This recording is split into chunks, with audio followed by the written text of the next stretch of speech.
Le thème que Dieu m'a donné pour cette rencontre, pour ce dimanche spécial, c'est que vois-tu? La Bible dit, écoutez-moi bien, au mont Carmel, le prophète Élie a défié les prophètes de Baal et d'Astarté.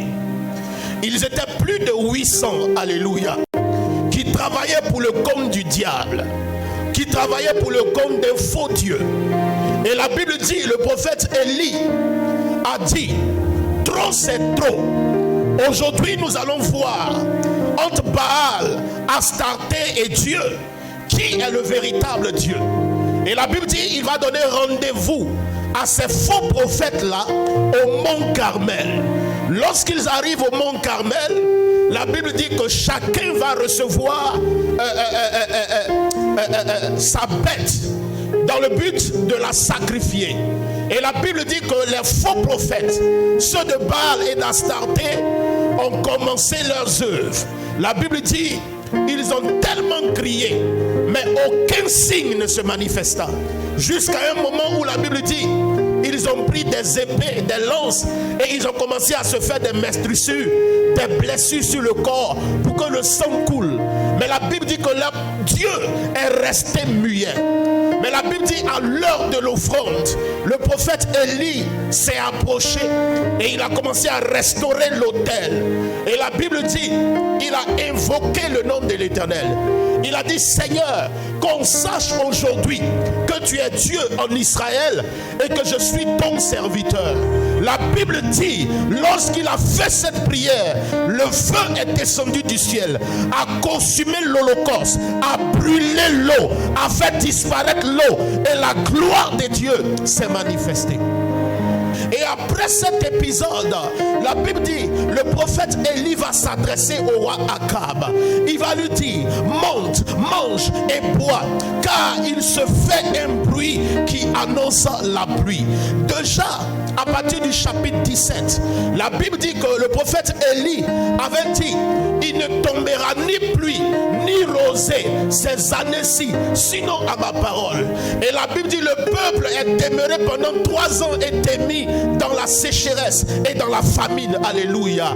Mais lorsque les 3 ans et demi vont atteindre leur fin, la Bible déclare que le même prophète qui avait prophétisé la famine et la sécheresse, Dieu va l'utiliser pour faire venir la pluie. Alléluia. Et le prophète Élie va dire, j'entends un bruit, mais à l'intérieur de ce bruit-là, je vois une pluie. Alléluia.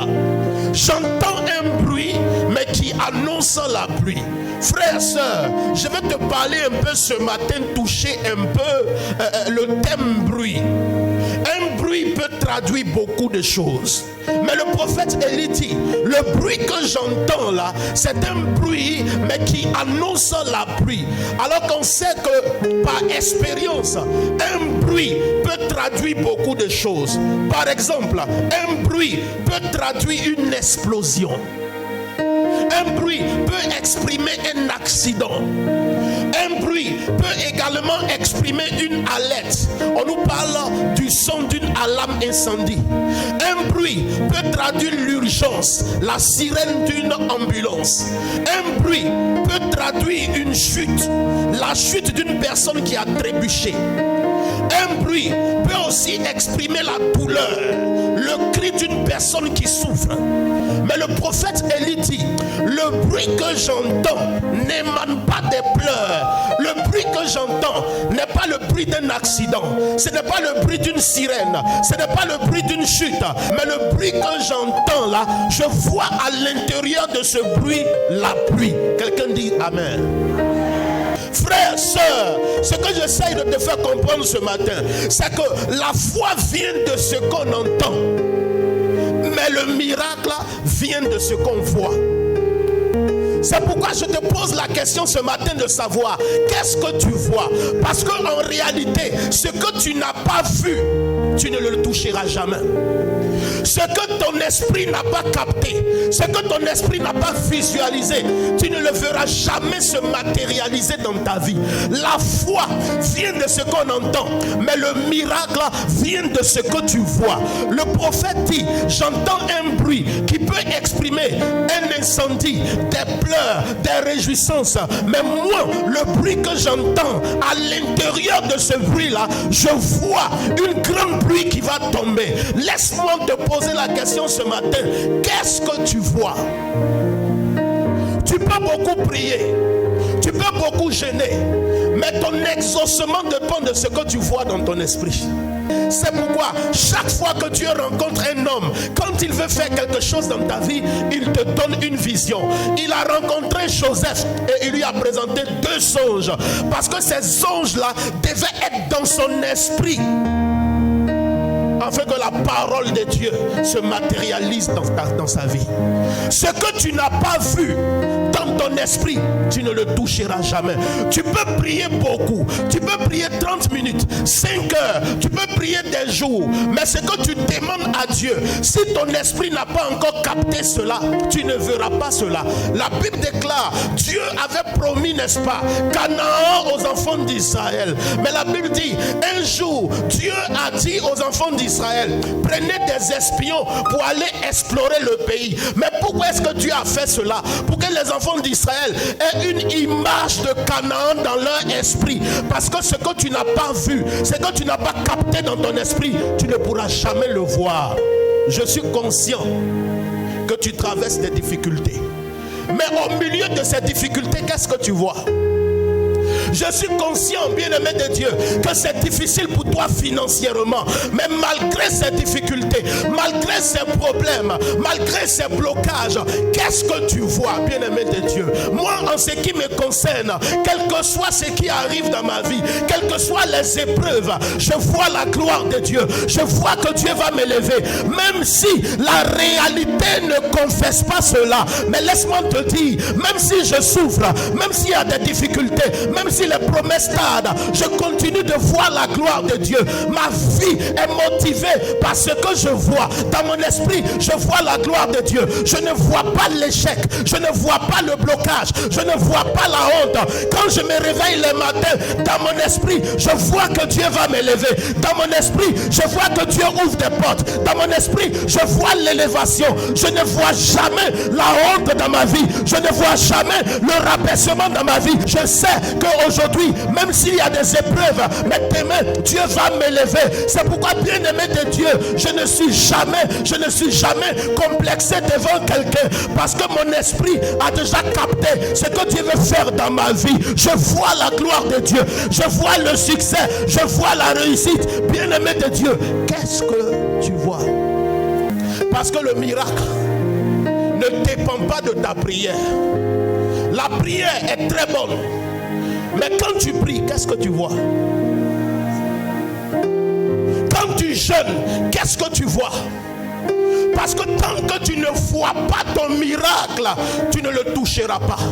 C'est pourquoi d'ailleurs la Bible dit, Marc chapitre 11, le verset 24, tout ce que vous demanderez en priant, croyez que vous l'avez reçu. Mais je crois comment? Comment est-ce que je crois? Si j'ai demandé une voiture à Dieu, je crois déjà que je suis dans la voiture. Si j'ai demandé le mariage à Dieu, je crois déjà que je suis dans mon mariage. Si j'ai demandé l'élévation à Dieu, je crois déjà que je suis dans l'élévation.